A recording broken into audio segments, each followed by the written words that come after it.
Армысыздар, достар!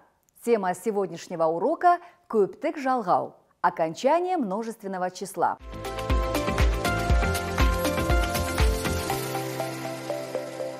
В казахском языке множественное число существительных образуется при помощи окончаний лар, лер, дар, дер, тар, тер.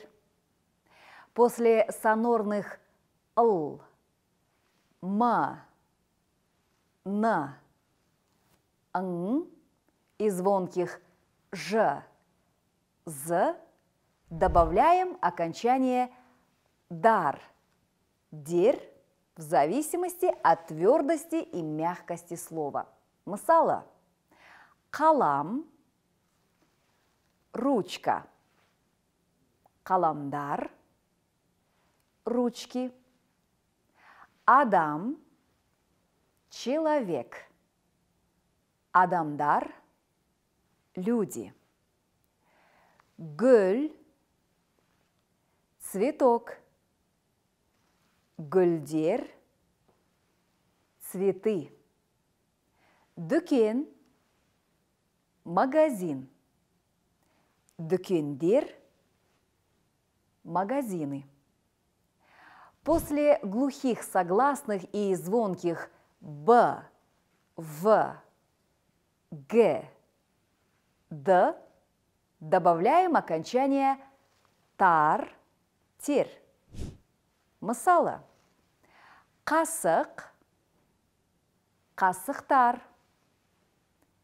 кітап, кітаптар, орындық, орындықтар, көйлек, көйлектер,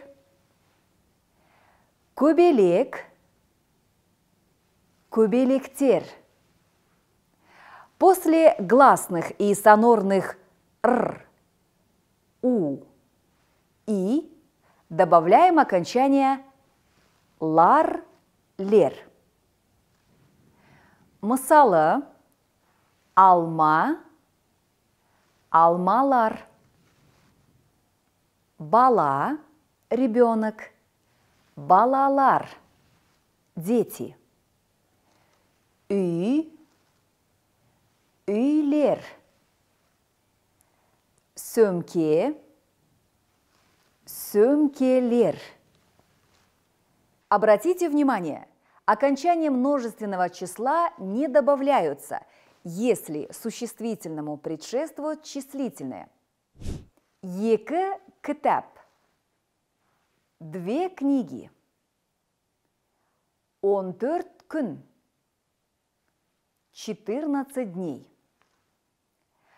Если используются слова көп, много, аз, мало, біраз, біршама, немного, бірталай, большое количество, бірнеше. Мысалы: көп қалам, много ручек, бірнеше адам, несколько человек. Если предметы неисчисляемые, мысалы, например, май, масло, нан, хлеб, бақыт, счастье, қар, снег. Итак, друзья, запоминаем окончания.